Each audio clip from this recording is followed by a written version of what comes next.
Good morning 9th class students. I hope आप लोग अच्छे होंगे, मस्त होंगे और अपने पढ़ाई को लेकर सीरियसली पढ़ाई कर रहे होंगे। कल के लेक्चर में हम लोगों ने पॉलिनोमियल कंप्लीट किया था और हमने आप लोगों से कहा भी था कि भाई क्वेश्चन बैठ के करो, अपने बुक से जो नियम मेरे से पूछो। आज हमारे पास नया कॉन्सेप्ट है, नया चैप्टर्स है। चैप्टर नेम हमारे पास है linear equation in two variable.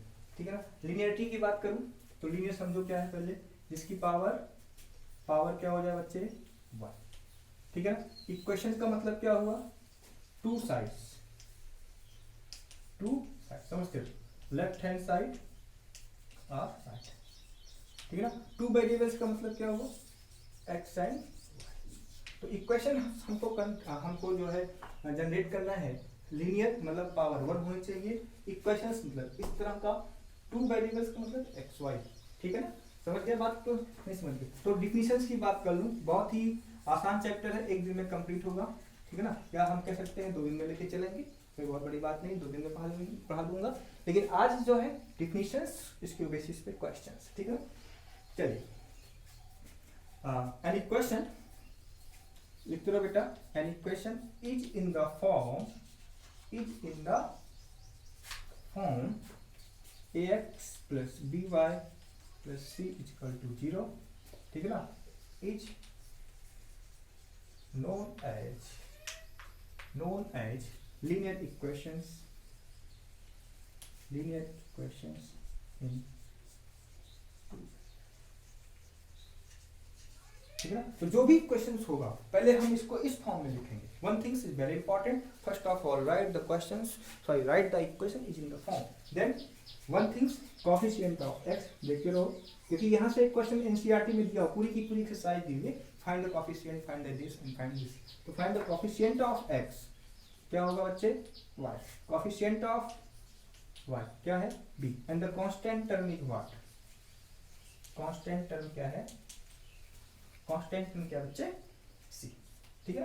तो यहाँ से क्वेश्चन जो है आप एक्सरसाइज का वो किस प्रकार का दिया हुआ। चलिए पहली एक्सरसाइज की बात करूं तो पहले एक्सरसाइज में जो क्वेश्चन दिया उसमें हम 1-2 क्वेश्चंस कर देते हैं, जिससे एक्सरसाइज 1 कंप्लीट हो जाए। उसके बाद हम आगे चलेंगे।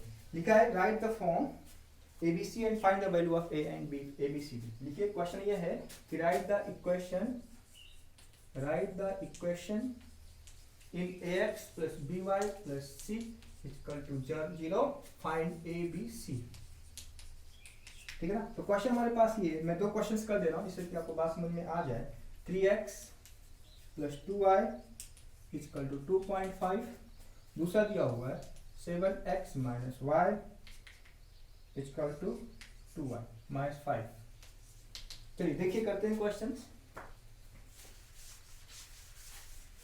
पहला काम क्या करेंगे बच्चे, इक्वेशंस को उठा के ax b plus cy के फॉर्म में लिखा है। ठीक है ना। तो क्या होगा यहाँ पे देखो, 3x plus 2y minus 2.5 equal to 0। Compare करो, a की वैल्यू क्या है 3, b की वैल्यू क्या है 2, c की वैल्यू क्या है -2.5।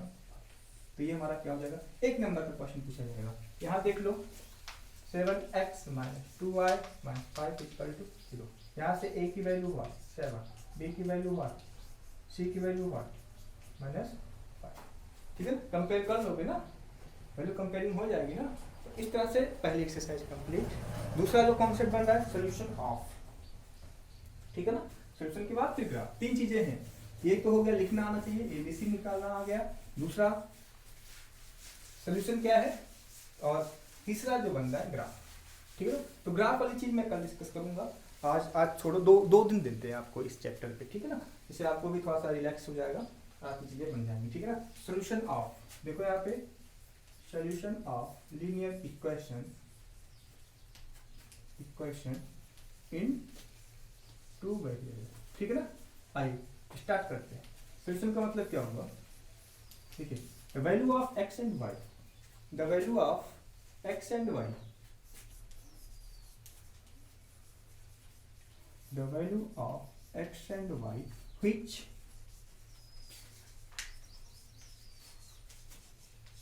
satisfy the value of x and y which satisfy the equation is known as known as solution. ठीक है, दैट इज कैसे करोगे आप देखो यहाँ पे ax plus b y plus c equal to 0, ये क्या देगा ax plus b y minus सी।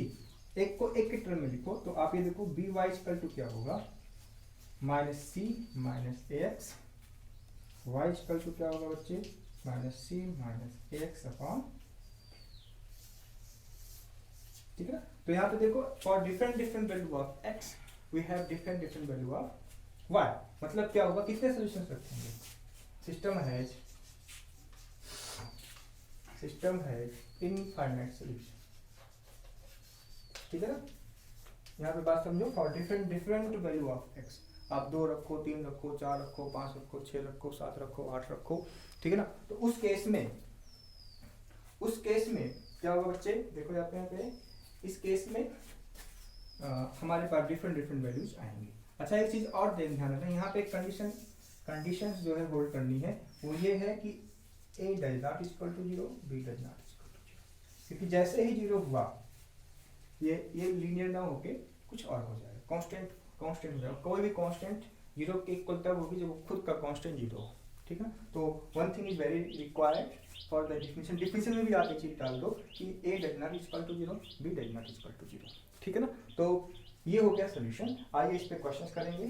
ठीक है ना, कि किस प्रकार के क्वेश्चन पूछा गया है आपके सिलेबस में, कैसे करोगे। लिखिए, देखिए क्वेश्चन है फाइंड k। क्वेश्चन जो बनेगा हमारे पास इस तरह का, find k।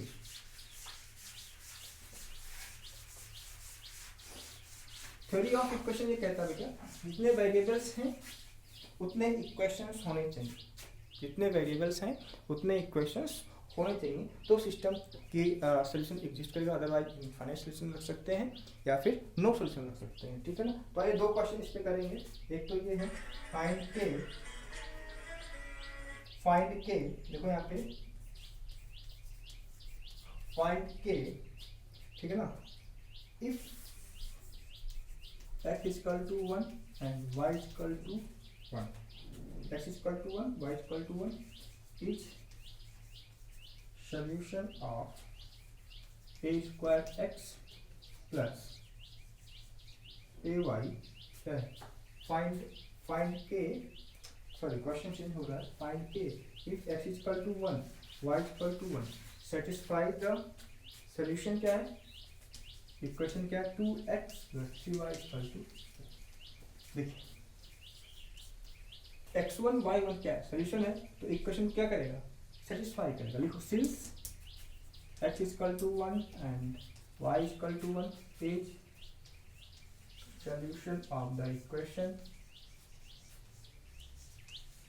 Therefore it must satisfy the. क्या होगा 2 इंटू 1, एक्स की वैल्यू 1 plus 3 into 1 equal to k. यहाँ से के की वैल्यू क्या आ जाएगी। तो इस प्रकार के क्वेश्चंस पूछे जाएंगे सोल्यूशन ऑफ द इक्वेशन से। ठीक है ना, एबीसी निकालना आपको आ गया। एक क्वेश्चन और कर लो आप, ठीक है ना, फॉर प्रैक्टिस के लिए। लिखिए if x is equal to 1 and y is equal to 2, x is equal to 1 and y is equal to 2 is solution of a square x plus ay plus 3 is equal to 0 find। ठीक है ना, देखो solution है तो बार बार लिखने की जरूरत नहीं, आपको समझ में आ गया होगा। x is equal to 1, y is equal to 2 solution, therefore it must satisfy the given equation। तो क्या होगा a square into 1 plus 2 into a plus 3 equal to क्या बन जाएगा, मिडिल टर्म स्प्लिटिंग पढ़ा रखा हूँ, वो हो कहीं गड़बड़ हो रहा है क्या, क्वेश्चन शायद गड़बड़ कहीं लिखा, रुको एक बार देख लेता हूँ, एक बार रुको। हाँ 3 यहाँ पे है इक्वल टू 3, तो इधर आएगा ये -3 हो जाएगा। ठीक है ना, क्वेश्चन हमारा ये है, तो ये हो गया -3, सॉल्व को 3 बन जाएगा 1 3a minus a minus 3 equal to 0। ये क्या हो जाएगा बच्चे, मिडिल टर्म स्प्लिटिंग के बेसिस पे a प्लस 3 माइनस 1 का ए प्लस 3 इक्वल टू 0, क्या होगा 8 plus 3 a minus 1 equal to 0, दो नंबर का प्रोडक्ट 0, तो सॉल्व कैसे करोगे, इधर ए प्लस 3 इक्वल टू 0, तो यहाँ से क्या होगा ए इक्वल टू -3 और a minus 1 equal to 0, a equal to क्या हो जाएगा, ठीक है ना। तो इस प्रकार के क्वेश्चंस आपको सॉल्व करने हैं और जो नहीं आएगा वो हमसे पूछना है। एक चीज़ और बच रही है, वो ग्राफ ऑफ लीनियर इक्वेशन कैसे ड्रा करोगे वो मैं आपको बताऊंगा, ठीक है ना, कैसे क्या करना है कैसे क्या नहीं करना है, ठीक।